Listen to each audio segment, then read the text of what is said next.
नमस्कार, मी मानसी. RRC नेटवर्कच्या latest बातमीपत्रात आपले स्वागत. अशा आहेत आजच्या हेडलाईन्स. हेडलाईन्स प्रायोजक RRC ब्रॉडबँड, अकोल्यातील सर्वात स्वस्त आणि वेगवान कनेक्शन. ऋषी पंचमी निमित्त शेगावात भक्तांची मोठी गर्दी. भाविकांच्या दर्शनासाठी शेगाव संस्थांच्या सर्व सोयी.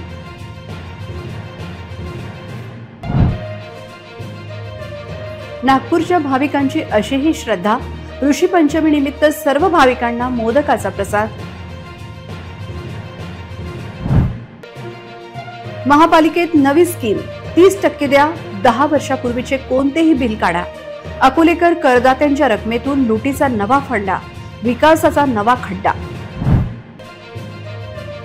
अकोट येथे ढगफुटी सदृश्य परिस्थिती. शेतकरी वैतागला. ना पंचनामा न मदत, शासनाचे मात्र दुर्लक्ष. गोवंश पालकांनी लंपीपासून करावा जनावरांचा बचाव. सावधान, जनावरांना मोठ्या संख्येत लंपीचा प्रादुर्भाव. अकोला जिल्ह्यात आजपासून शनिवार 30 ऑगस्ट पर्यंत पाऊस पडण्याची शक्यता नागपूरच्या प्रादेशिक हवामान केंद्राने वर्तवली आहे. आज अकोला शहरात विजांच्या कडकडाटासह पावसाचे आगमन झाले. अनेक भागात वीज पुरवठा खंडित झाला होता. अकोल्यात आज सायंकाळी पडलेल्या मुसळधार पावसाने सामान्यांचे जनजीवन स्तब्ध झाले होते. सायंकाळी विजांच्या कडकडाटाने यात अधिक भर घातली. शहरातील अनेक भागात वीज पुरवठा खंडित होता, त्यामुळे नागरिकांमध्ये चांगली चलबिचल होती. मुसळधार पावसाने अनेक भागात पाणी साचले होते, तर रस्त्यावरील वाहतूक पूर्णतः थांबली होती. वादळी वारा आणि विजांच्या गर्जनाने चांगलाच हैदोस घातला होता. जिल्ह्यात आजपासून 30 ऑगस्ट पर्यंत पाऊस पडण्याची शक्यता नागपूरच्या प्रादेशिक हवामान केंद्राने वर्तवली आहे. पावसामुळे नदी, नाले व तळ्यातील पाणीसाठ्यात वाढ झाली. त्यामुळे पाण्यात शिरण्याचे अनावश्यक धाडस करू नये. अनावश्यकपणे पाण्यात जाण्याचे धाडस करू नये. नदीमध्ये वाहून जाणे किंवा बुडण्याची शक्यता आहे. पूर आलेल्या रस्त्यावरून गाडी चालविणे टाळावे. पाणीसाठ्याजवळ सेल्फी काढण्याचा मोह करू नये. वीज व पावसापासून बचावाकरिता सुरक्षित ठिकाणी आश्रय घेण्यात यावा. अशा स्थितीत झाडाखाली आश्रय घेऊ नये. नदी काठाजवळील गावातील गावकऱ्यांना सतर्कतेची सूचना देण्यात आली आहे, असे आवाहन करण्यात आले आहे. काटेपूर्णा प्रकल्पाच्या पाणलोट क्षेत्रामध्ये पाऊस सुरू असून धरणाच्या सुरक्षेच्या दृष्टीने आजपासून काटेपूर्णा प्रकल्पाचे 2 द्वारे 60 सेंटीमीटर उंचीने उघडून एकूण 96 क्युसेक इतका पाण्याचा विसर्ग नदीपात्रात सोडण्यास सुरुवात करण्यात आली आहे. पाणलोट क्षेत्रातून येणाऱ्या पाण्याच्या एव्यानुसार सोडण्यात येणाऱ्या विसर्गामध्ये कमी जास्त प्रमाणात आवश्यक बदल करण्यात येईल. तरी नदीकाठच्या गावातील नागरिकांनी सावध राहावे, तसेच नदीपात्र ओलांडू नये. नदीकाठावरील गावांना आपल्या स्तरावरून सतर्क करण्यात यावे, असे काटेपूर्णा प्रकल्प पूर नियंत्रण कक्षाने कळविले आहे. श्री गजानन महाराजांचा 115वा पुण्यतिथी महोत्सव 28 ऑगस्ट रोजी भक्तिमय वातावरणात साजरा होत आहे. या सोहळ्यासाठी संतनगरी सज्ज झाली आहे. राज्याच्या कानाकोपऱ्यातून 450च्या वर भजनी दिंड्या संतनगरीत दाखल झाल्या व भजनी दिंड्या येण्याचा ओघ सुरू आहे. भाविकांची गर्दी पाहता मंदिर गुरुवारी रात्रभर सुरू ठेवण्याचा निर्णय संस्थांच्या वतीने घेण्यात आला आहे.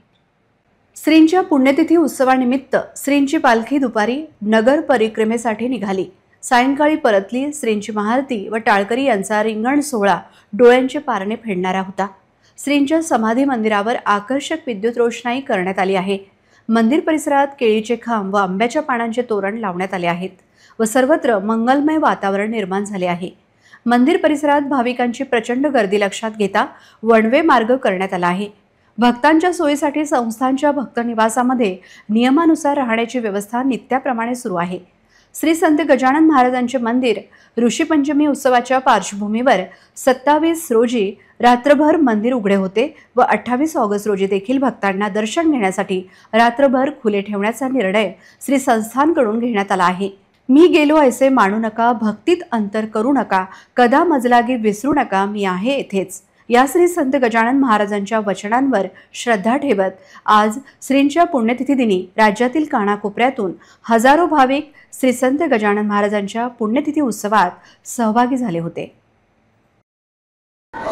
विदर्भाचं पंढरपूर संत श्रेष्ठ श्री गजानन महाराजांचं नगर संत नगर शेगाव आपण पाहू शकता 115वा समाधी सोहळा येथे होत आहे आणि प्रत्येक भाविक येथे महाराजांच्या दर्शनाकरता येत आहे। प्रत्येक दर्शनाकरता जवळजवळ 10 ते 15 मिनिटे लागत आहेत। तसंच समाधी दर्शनाकरता 2.5 तासांचा वेळ येथे लागत आहे। भाविकांना येणाऱ्या भक्तांना कोणत्याही कसल्याही प्रकारचा त्रास होऊ नये याची संपूर्ण काळजी जी आहे संस्थांद्वारे घेतल्या जाते। सकाळपासूनच थोडं ऊन पाऊसचा खेळ होता। एवढा एकंदरीत 115वा समाधी उत्सव सोहळा जो आहे हा योग्य आणि सुटसुटीत पद्धतीने पार पाडावा याकरता संस्थान कटिबद्ध राहते। भाविकांना कोणताही त्रास होऊ नये। सायंकाळी 4 वाजेनंतर रजत मुखवटा जो आहे महाराजांचा हा शहर प्रदक्षिणा करता निघणार आहे। कॅमेरा पर्सन समीर देशमुख सोबत महेंद्र मिश्रा, बुलढाणा। शेगावात आज संत गजानन महाराजांचा 115वा पुण्यतिथी उत्सव साजरा होत आहे। ऋषी पंचमी निमित्त भाविकांचा प्रचंड उत्साह दिसून येतोय। या निमित्ताने गेल्या 15 वर्षापासून नागपूरच्या संतश्री सेवा समितीतर्फे एक अनोखा भंडारा आयोजित केला जातो। यावर्षी 40,000 भाविकांना प्रसाद दिला जात आहे।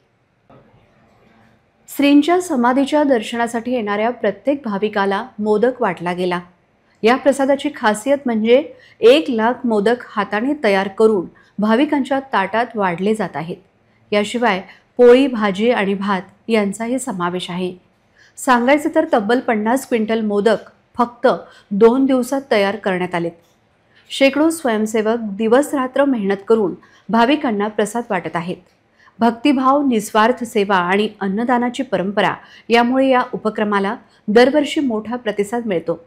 संत गजानन महाराज यांच्या पुण्यतिथीच्या औचित्याने नागपूरच्या संतश्री सेवा समितीचा हा सेवाभावी उपक्रम भाविकांच्या मनाला नक्कीच समाधान देणारा ठरतोय। या उपक्रमामध्ये जवळपास 70 ते 80 क्विंटल हा प्रसाद तयार करण्यात येतो। यामध्ये पोळी, भाजी, भात याचा समावेश आहे। अकोलेकर करदात्यांकडून टॅक्स गोळा करत तो ठेकेदारांवर लुटण्याचा नवा उद्योग महापालिकेत सुरू झाला आहे। याचा रेट मात्र 1-2% नाही तर थेट 30% करण्यात आला आहे। 30% भाऊंना दिले की कोणतेही बिल काढण्यात येईल अशी ही स्कीम आहे। 10 वर्षांपूर्वीचे रिजेक्ट झालेले बिल पण देण्याचा सपाटा सुरू झाला आहे। अकोलेकरांकडून सक्तीने टॅक्स वसुली सुरू करण्यात आली आहे। अकोल्याच्या विकासासाठी ही कर वसुली आहे असा तुमचा समज साफ खोटा आहे। ज्या ठेकेदारांनी काम केले की नाही याची माहिती नाही अशा ठेकेदारांचे 10 वर्षापूर्वीचे बोगस देयके देण्याचा सपाटा महापालिकेने सुरू केला आहे। बिल काढण्यासाठी 2 ते 5% देण्याची यापूर्वीची पद्धत होती, पण आता थेट 30% दिले की कुठलेही ऑडिट नाही, कुठलीही MB रेकॉर्ड पाहिले जात नाही। थेट तुमचा चेक तुमच्या हातात देण्याचा फंडा महापालिकेत सुरू झाला आहे। या 30%च्या वसुलीत कोण आहे याचा तपास ठेकेदारांना करावा लागेल। ज्यांना कोणाला या लुटीच्या स्कीमचा फायदा घ्यायचा आहे त्यांना 30% जमा करावे लागेल। मग रिजेक्ट झालेले कोणते पण बोगस बिल देण्याची मोठी स्कीम सुरू झाली आहे।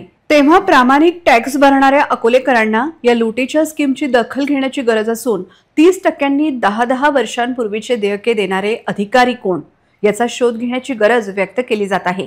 इतकेच नाही तर ते राजकीय नेते कोण आहे ज्यांनी ही 30%ची स्कीम लॉन्च केली याचाही शोध प्रामाणिक अकोलेकरांनी घ्यावा।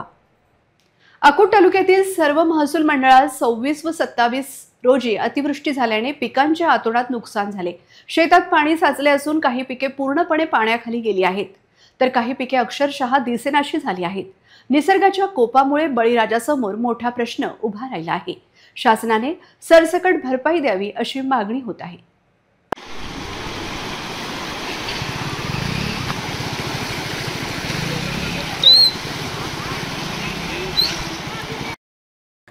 या पावसामुळे परिसरातील लहान मोठे नदी नाले दुथडी भरून वाहत आहेत। शेतात मोठ्या प्रमाणावर पाणी साचल्याने शेतकऱ्यांचे कंबरडे मोडले असून त्यांना तातडीने आर्थिक मदतीची गरज आहे। प्रशासनाने त्वरित पावले उचलून शेतकऱ्यांना या संकटातून दिलासा द्यावा अशी अपेक्षा व्यक्त होत आहे। बाधित शेतकऱ्यांनी प्रशासनाकडे तातडीने पंचनामे करून नुकसान भरपाई देण्याची मागणी केली आहे। तालुक्यातील 8 ऑगस्ट रोजी झालेल्या पावसाचे पंचनामे अद्याप पूर्ण झाले नाहीत अशी तक्रार काही शेतकऱ्यांनी केली आहे। त्यात केवळ 5 गुंठे किंवा 10 गुंठे इतकेच नुकसान दाखवल्याचा आरोप शेतकऱ्यांनी केला असून बहुतेक पंचनामे नाल्याकाठच्या शेतकऱ्यांचेच करण्यात आल्याचीही शेतकऱ्यांची नाराजी आहे। म्हणूनच अशा थातूरमातूर पंचनाम्यांवर शेतकऱ्यांची बोळवण न करता सरसकट नुकसान भरपाई देण्यात यावी अशी जोरदार मागणी शेतकरी वर्गातून करण्यात येत आहे। विविध राजकीय पक्षाच्या नेत्यांनी मागणी लावून धरली आहे। आज कुंडा परिसरात जो ढगफुटी सदृश्य पाऊस झाला त्यामुळे बळीराजाचे अतोनात नुकसान झाले आहे। त्यामुळे बळीराजा संकटात सापडलेला आहे। याआधी देखील 8 ऑगस्ट रोजी ढगफुटी सदृश्य पाऊस झाला होता, पण अद्यापपर्यंत कुंडा येथे पंचनामे पूर्ण न झाल्याचे बरेचशा शेतकऱ्यांचे सांगणे आहे। थातूरमातूर 5 गुंठे 10 गुंठ्याचं नुकसान दाखवून शेतकऱ्याची थट्टा करण्याचा प्रयत्न हा शासनाकडून केला जात असल्याचे शेतकरी वर्गाकडून बोलल्या जात आहे। तरी शासनाने सरसकट नुकसान भरपाईचे पंचनामे करून सर्व शेतकऱ्यांना लाभ द्यावा। तसेच हुमणी अळी आणि हे वारंवार येणारा पाऊस यामुळे बळीराजा मोठा आर्थिक संकटात सापडलेला आहे। त्यामुळे शासनाने शेतकऱ्यांना न्याय देण्याचे काम करावे। अकोला जिल्ह्यातील गोवंशीय प्राण्यांमध्ये लंपी हा विषाणूजन्य त्वचा रोग मोठ्या प्रमाणात पसरत आहे। त्यामुळे पशुपालकांमध्ये भीतीचे वातावरण आहे। आतापर्यंत लंपी आजारामुळे 8 जनावरांचा मृत्यू झाला आहे। जिल्ह्यातील पशुपालन करणाऱ्या शेतकऱ्यांनी सावधानता बाळगत आपल्या पशूंची काळजी घ्यावी असे आवाहन पशुसंवर्धन विभागातर्फे करण्यात आले आहे। अकोला जिल्ह्यातील 7 तालुक्यातील अनेक गावांमधील 180 जनावरे लंपी आजाराने बाधित आहेत। त्यापैकी 140 जनावरे उपचाराने बरी झाली आहेत, तर 40 जनावरांवर उपचार सुरू आहेत। या दरम्यान 8 जनावरांचा मृत्यू झाल्याचे प्रशासनाने स्पष्ट केले आहे। तथापि दुसऱ्या जिल्ह्याच्या तुलनेत अकोला जिल्ह्याच्या परिस्थितीत समाधानकारक सुधारणा झाली आहे। अकोला जिल्ह्यात एकूण 3,80,000 गोवंशीय प्राणी आहेत। त्यापैकी आतापर्यंत 180 जनावरांना लंपीची लागण झाल्याचे आढळले आहे। हा आजार दिवसेंदिवस पसरत आहे। तथापि कमी संसाधनामध्येही पशुवैद्यकीय विभागाने प्रतिबंधात्मक उपाययोजना सुरू केल्या आहेत। मुख्यमंत्री पशु आरोग्य योजना आणि केंद्र पुरस्कृत योजनेअंतर्गत फिरते पशुवैद्यकीय पथके काम करत आहेत। सर्व सरकारी संस्थांमध्ये आवश्यक औषधे उपलब्ध करून देण्यात आली आहेत। जिल्हा प्रशासनाने ग्रामपंचायतींना पत्र लिहून गावांमध्ये असलेल्या गोशाळांची स्वच्छता आणि फवारणीसाठी पावले उचलण्याच्या सूचना ग्रामसेवकांना दिल्या आहेत। लंपी आजारांबाबत पशुपालकांनी घाबरून जाण्याची गरज नाही। याबाबत प्रतिबंधात्मक उपाययोजना करा। लंपी आजार हा माशांमुळे पसरतो। अशा परिस्थितीत शेतकरी आणि पशुपालकांनी प्रतिबंधात्मक उपाययोजना कराव्यात। गोशाळांची नियमित स्वच्छता करावी आणि या उपाययोजनांचे काटेकोरपणे पालन करावे असे आवाहन जिल्हा पशुसंवर्धन अधिकारी डॉक्टर अभिजित परांडेकर यांनी केले आहे। इतरही घडामोडींचा आपण आढावा घेणार आहोत मात्र छोट्याशा विश्रांतीनंतर। अब इंटरनेट महंगा नहीं, सस्ता भी और फास्ट भी, बस 8 रुपए प्रतिदिन में। इतना फास्ट इंटरनेट, हाँ सिर्फ 8 रुपए प्रतिदिन में। पाइए 20 Mbps स्पीड वाला अनलिमिटेड इंटरनेट, बिना डेटा लिमिट और बिना रुकावट। स्ट्रीमिंग, गेमिंग, डाउनलोडिंग सब कुछ अब बिना रुके। 20 Mbps अनलिमिटेड इंटरनेट आजमाइए अभी। आज ही कॉल करें हमें और जुड़ जाइए फास्टेट नेटवर्क से। RRC network private limited internet अब सबका हक है, फास्ट और सस्ता अनलिमिटेड। विश्रांतीनंतर पुन्हा एकदा तुम्हा सर्वांचं हार्दिक स्वागत। शासकीय वैद्यकीय महाविद्यालयात ICUच्या बाजूला असलेल्या विद्युत कक्षाला अचानक आग लागली। त्यामुळे एकच धावपळ झाली। तेथील सुरक्षा रक्षकांनी आग आटोक्यात आणण्यासाठी पुढाकार घेतला। काही वेळाने आग आटोक्यात आली। शासकीय वैद्यकीय महाविद्यालयातील वार्ड क्रमांक 29 म्हणजे ICUच्या बाजूला असलेल्या विद्युत कक्षातून धूर येताना दिसला। यामुळे रुग्ण आणि त्यांच्या नातेवाईकांमध्ये एकच खळबळ उडाली। आगीचे कारण कळू शकले नाही। महाराष्ट्र सुरक्षा दलाच्या जवानांनी सफाई कर्मचारी आणि अन्य कर्मचाऱ्यांच्या मदतीने आग आटोक्यात आणण्यात यश मिळवले। दरम्यान अग्निशमन दलाला देखील कळवले होते, परंतु पथक पोहोचण्यापूर्वीच आग आटोक्यात आली। दरम्यान या आगीची चौकशी करण्याची मागणी पुढे येत आहे। श्री गणेशोत्सव मंडळाच्या कार्यकर्त्यांनी तुकाराम चौकातून निघालेल्या गणेश आगमन मिरवणुकीत राष्ट्रसंत तुकडोजी महाराज कीर्तन विद्यालयातील मुलांनी अभंग, भक्तिगीते आणि पारंपरिक पावली खेळत रंगत आणली। परिसरातील महिलांनीही उत्स्फूर्त सहभाग नोंदवला।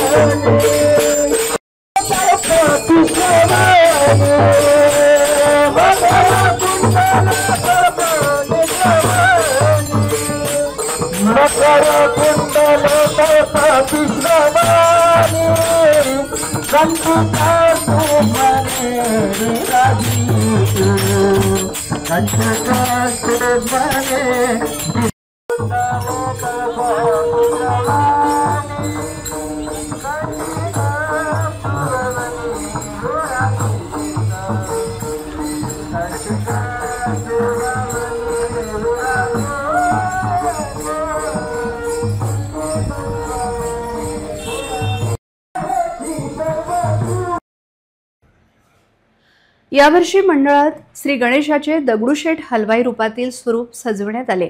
श्री गणेशाची स्थापना सारंगधर वसतकार व सौ सीमा वसतकार यांच्या हस्ते झाली। कार्यक्रमात सर्कल मिस्ट्री गेम, कीर्तन, वक्तृत्व स्पर्धा, वृक्षारोपण, संगीत खुर्ची, गणपती स्तोत्र वाचन स्पर्धा, सुंदरकांड, बलून स्टंप व कीर्तनासह बक्षीस वितरण असे विविध उपक्रम घेण्यात येणार आहेत।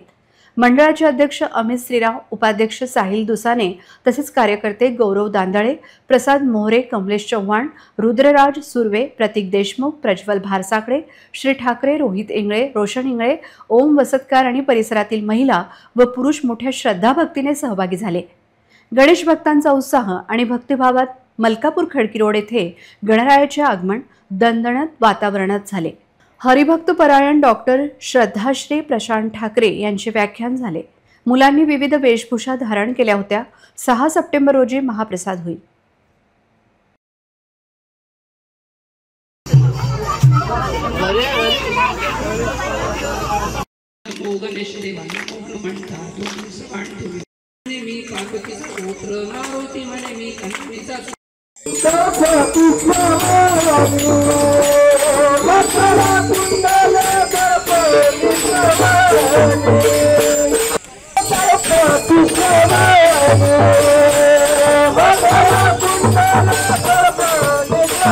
असेल त्या परिस्थितीमध्ये आपल्याला काय करायचं आहे ते आपल्यावरती आहे। गणपतीची स्थापना आपण केलेली आहे। शास्त्रामध्ये गणपतीचा गणेश या शब्दाचा अर्थ अनेक प्रकारे आलेला आहे। राक्षसगण, मनुष्यगण आणि देवगण या तिन्ही गणाचा ईश जो आहे त्याला गणेश म्हटलेला आहे। आणि अशा गणेशाची पूजा आराधना येणाऱ्या 10 दिवसामध्ये आपण करणार आहे। बुद्धीची देवता आपण गणपतीला म्हणतो। बुद्धिदाता आहे गणपती। रिद्धी सिद्धी ज्याच्या दासी, रिद्धी सिद्धी ज्याच्यामुळे प्राप्त होतात तो गणपती। त्या गणपतीची आराधना करत असताना गणपतीचं चरित्र जर का आपण अभ्यासलं, गणपतीची कहाणी जर का आपण इतरही घडामोडींचा आपण आढावा घेणार आहोत, मात्र छोट्याशा विश्रांतीनंतर।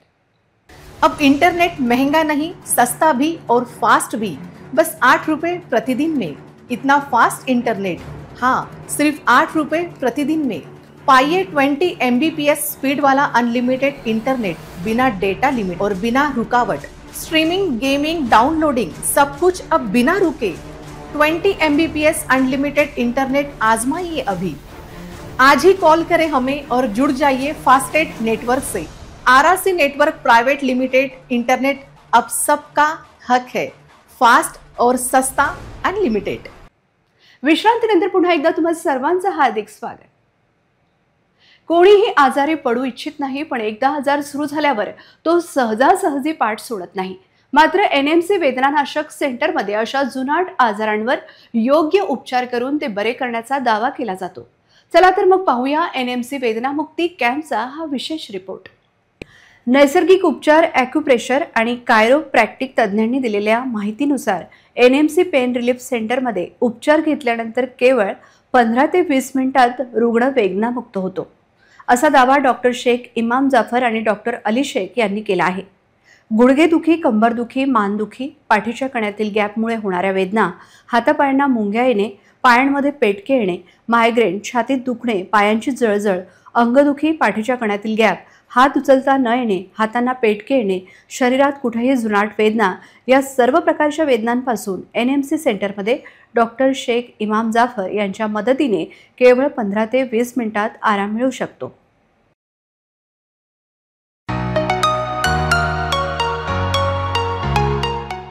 मेरा नाम डॉक्टर इमाम जाफर, थेरेपिस्ट। मैं प्रॉपर लातूर से, और मेरे टोटल सेंटर ऑल महाराष्ट्र में, आंध्र प्रदेश और तेलंगाना में पूरा 15 सेंटर्स है। बेंगलोर में भी है, हैदराबाद में, शादनगर में, निजामाबाद में। उसके बाद अपने महाराष्ट्र में लातूर में, पुणे में, परभणी में एक सेंटर है, चंद्रपुर में भी स्टार्ट हो रहा हमारा। जो भी मेरे पास पेशेंट आता है दर्द लेकर, तो 10 से 15 मिनट में अच्छा होके जाता है। और किसी के जोड़ों में दर्द है, 10 साल 15 साल पुराना दर्द है, वही 5-10 मिनट में गायब हो जाता है। इसके लिए मैंने कोर्स किया, जोधपुर में कोर्स किया मैंने। नव भारत के लिए तो बहुत शुक्रिया, क्योंकि आज उन्होंने मेरा बेस्ट थेरेपिस्ट देखकर उन्होंने अवार्ड दिया है, तो अच्छा लग रहा है, बहुत अच्छा लग रहा है। शहरात मंगरुळपीर रोड, युसुफ अली खदान, गणेश रोलिंग शटरजवळ असलेल्या NMC पेन रिलीफ सेंटरमध्ये 30 आणि 31 ऑगस्ट रोजी विशेष कॅम्पचे आयोजन करण्यात आले आहे। या कॅम्पचा लाभ घेण्याचे आवाहन करण्यात आले आहे। या कॅम्पमध्ये महिलांसाठी स्वतंत्र व्यवस्था असून ऑनलाईन नोंदणी सुरू आहे। नोंदणीसाठी आपण 8623884443 9049831573 या क्रमांकावर संपर्क साधू शकता। चला पाहूया NMC पेन रिलीफ सेंटरमध्ये उपचार घेतल्यानंतर पूर्णपणे बरे झालेल्या काही रुग्णांच्या प्रतिक्रिया। सर, काय नाव आपलं? संतोष गणेश खरे। कुठून आलो आपण? बोदवड, जिल्हा जळगाव। बोदवड मधून तुम्ही कुठं आलो? अकोल्याला आलो। अकोल्यामध्ये एवढे नाव आलो? काय त्रास होता आपल्याला? फ्रोजन शोल्डरचा, खांद्याचा। फ्रोजन शोल्डरचा खांद्याचा प्रॉब्लेम होता, म्हणजे किती दिवसापासून त्रास होतोय? जवळपास 1-1.5 वर्षापासून। 1-1.5 वर्षापासून होतं? मग कुठं डॉक्टरना वगैरे नाही दाखवलं तुम्ही? बऱ्याच वेळा दाखवलं। किती डॉक्टरना दाखवलं एक अंदाजा? 3-4 वेळा डॉक्टरला दाखवलं, MD स्पेशलिस्टला दाखवलं। म्हणजे स्पेशलिस्टला दाखवलं तरी कमी झालं नाही? मग काय एक्सरे MRI वगैरे काय काढले का? काढले। किती काढले आतापर्यंत? 3 काढले। 3 काढले तरी पण कमी नाही झालं? आपले डॉक्टर शेख इमाम साहेब आहेत पुण्याचे, त्यांच्या थेरपीनं तुमचं जे हात वरे जात नव्हतं किंवा जाताना त्रास होतं, वेदना होत होत्या, ते किती मिनिटांमध्ये गायब झाल्या? त्यांनी जवळपास 15 मिनिटांमध्ये कमी केलं। फक्त 15 मिनिटांमध्ये? मग डॉक्टर साहेबांनी मध्ये काही इंजेक्शन दिलं का तुम्हाला?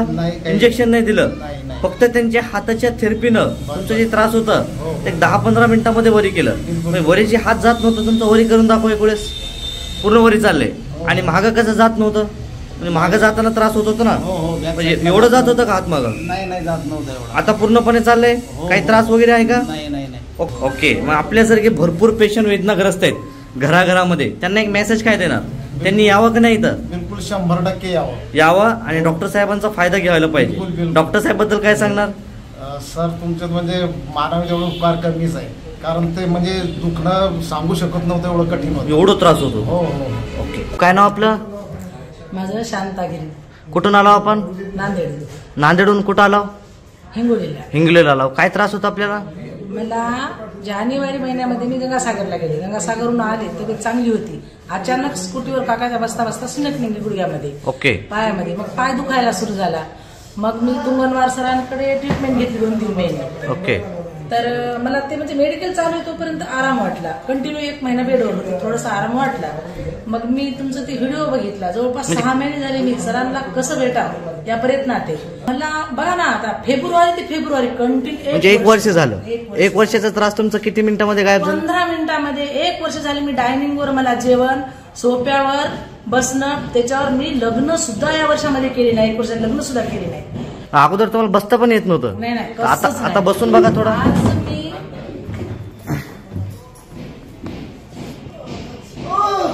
असं बसता येत नव्हतं अगोदर, आता तुम्ही कसे तुमचे धन्यवाद करू, काय म्हणजे काय सांगू मला कळलं झालंय।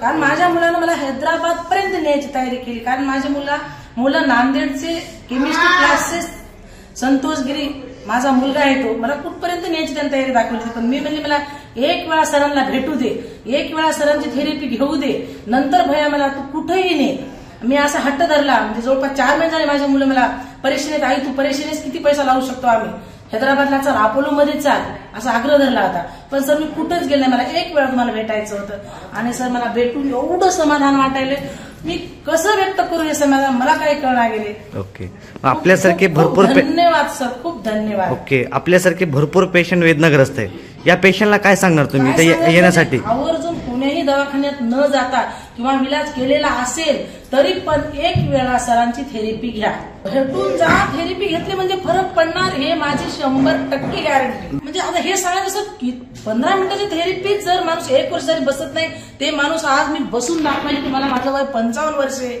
सर मी कसे धन्यवाद करू तुमचे, कितीतरी सांगू सर. हा म्हणजे असं म्हणजे मोबाईलमध्ये बघितल्यानंच माझ्या मनात वाटलं खरंच एवढ्या आजारात एवढं त्रास झालेले लोक एकदम 15 मिनिटात होतात, तर होतच असेल हा विश्वास माझ्या मनात होता. मी परभणीला भेट दिले, रिटर्न आले, 5 महिने झाले सरांची वाट बघायली. आणि लक्ष्मी बसायच्या महालक्ष्मीच्या टायमाला सर इथं आलते, पण माझ्याकडे महालक्ष्मी होत्या म्हणून मी येऊ शकली नाही. तेव्हापासून वाट बघत होते. डॉक्टर साहेबांनी इंजेक्शन दिलं मध्ये, गुडघ्यामध्ये इंजेक्शन दिलं होतं. नाही म्हणजे इंजेक्शन दिलं का आता? नाही आता इंजेक्शन नाही, गोळी खायला दिली, काहीच नाही सर, काहीच नाही. Only therapy. मामूली त्रास झाला थेरपीचा. आणि सर आता ओके कसं सरांचं कौतुक करून कसं खूप सर म्हणजे मी विचारच केला नव्हता. ओके एवढं सरांच्या हातामध्ये काय जादू आहे ती देवालाच माहित सर. कुठून आलात आपण? नाशिक मधून. ओके, काय त्रास होता सर आपल्याला? कमरेचा आणि गुडघ्याचा. कमरेचा आणि गुडघ्याचा. किती दिवसापासून त्रास होता सर? कमरेचा तर 4-5 वर्षापासून आहे आणि गुडघ्याचा 1 महिन्यापासून. ओके, तर बाहेर डॉक्टरना वगैरे नाही दाखवलं? कुठं दाखवलं होतं. काय म्हणले मग? तात्पुरता फरक पडायचा. ओके, नंतर दुखायचं. ओके, तर आपले जे डॉक्टर शेख इमाम सर आलेत पुण्याचे, त्यांच्या थेरपीनं तुमचं जे त्रास होतं हे किती मिनिटांमध्ये गायब झालं? 15-20 मिनिटात. फक्त 15-20 मिनिटांमध्ये. मग डॉक्टर साहेबांनी का ते इंजेक्शन वगैरे दिलं? नाही. काय सध्याला आता खाऊ घातलं? काही नाही. फक्त त्यांच्या हाताच्या थेरपीनं तुमचं जे त्रास होतं सगळंपणे बंद करून टाकलं. अगोदर जे चलताना उठताना बसताना जी वेदना होत होत्या ते काय वाटते आता? नाही. थोडं चलून दाखवा एक वेळेस सर. क्या बात आहे. या वापस. काय वाटते त्रास आता? ओके, बसून जावं सर. आपल्यासारखे सर भरपूर पेशंट वेदनाग्रस्त आहेत घराघरामध्ये, त्यांना एक मेसेज काय देणार तुम्ही? सर्वांनी येऊन इमाम सरांचा फायदा घ्यायला पाहिजे. Okay sir, great. अमरावती जिल्ह्यातील सिमोरा धरणाचे 3 दरवाजे गुरुवारी 1 वाजता उघडण्यात आले, त्यामुळे पाण्याचा विसर्ग सुरू आहे. नदीकाठच्या गावांना सतर्कतेचा इशारा देण्यात आला आहे. जलसंपदा विभागाच्या अधिकाऱ्यांचे जलसाठ्याकडे लक्ष आहे. अमरावती जिल्ह्यात गेल्या 2-3 दिवसात दमदार पाऊस झाला. नदी नाले भरभरून वाहत आहेत. विविध प्रकल्पातील पाणी पातळी वाढली आहे. सिमोरा धरणात झालेला अतिरिक्त साठा लक्षात घेऊन 3 दरवाजे उघडले. त्यातून 28 ऑगस्ट रोजी दुपारी 1 वाजेपासून विसर्ग सुरू करण्यात आला. नदीकाठी राहणाऱ्या नागरिकांना सतर्कतेचा इशारा दिला आहे. धरणातील पाणी पातळी वाढत असल्याने जलसंपदा विभागाची यंत्रणा देखील सतर्क झाली आहे. याकडे दिवस रात्र लक्ष दिले जात असल्याचे सांगण्यात आले. उध्व वर्धा प्रकल्पाच्या पाणलोट क्षेत्रातील पर्जन्यमान तसेच येणाऱ्या एव्याच्या परिगणनानुसार ऊर्ध्व प्रकल्पाच्या जलाशयाच्या पाणी पातळीत वाढ होत आहे. प्रकल्पाच्या धरण परिचालन सूचीनुसार नियोजित पाणी पातळी ठेवण्याकरिता धरणाचे 3 वक्रद्वार 10 सेंटीमीटरने उघडण्यात येणार आहे. त्यामधून 48.25 घनमीटर एवढा विसर्ग वर्धा नदीपात्रामध्ये सोडण्यात येणार आहे. जलाशयात येणारा येवा पाहून जलाशय परिचालन आराखड्याप्रमाणे विसर्ग कमी जास्त करण्यात येऊ शकतो. त्यामुळे नदीपात्राजवळ जाणे टाळावे. सर्व यंत्रणांनी आवश्यक ती संपूर्ण खबरदारी बाळगून सुरक्षेच्या दृष्टीने आपल्या स्तरावरून तसेच सर्व संबंधितांना सूचित करण्यात आले आहे. पुन्हा एक नजर टाकूया आजच्या प्रमुख घडामोडींवर. हेडलाईन्स प्रायोजक RRC ब्रॉडबँड, अकोल्यातील सर्वात स्वस्त आणि वेगवान कनेक्शन. ऋषी पंचमी निमित्त शेगावात भक्तांची मोठी गर्दी. भाविकांच्या दर्शनासाठी शेगाव संस्थांच्या सर्व सोयी.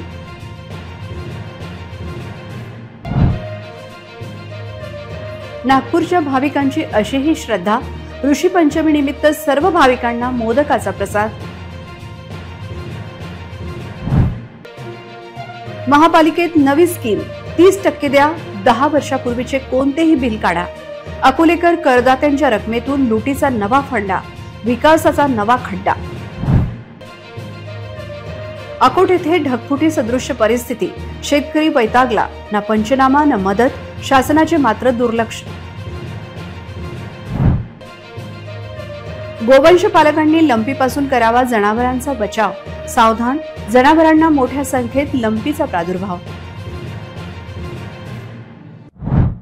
बातम्यांसाठी तुम्ही पाहत रहा RRC न्यूज. 2,37,000 दर्शकांनी RRC डिजिटल अकोलाचे हे यूट्यूब चॅनल सबस्क्राईब केले आहे. तेव्हा तुम्ही कसली वाट पाहत आहात? तुम्ही पण सबस्क्राईब करा आणि बेल आयकॉन क्लिक करत RRCच्या बातम्या निरंतर पहा. तुमच्या मोबाईलवर नोटिफिकेशन मिळण्यासाठी सबस्क्राईब करा RRCचे यूट्यूब चॅनल. लाईक आणि फॉरवर्ड करा RRCचे डिजिटल अकोलाचे हे न्यूज बुलेटिन. पुन्हा भेटूया लेटेस्ट बातम्यांसह नव्या बातमीपत्रात. तोवर नमस्कार.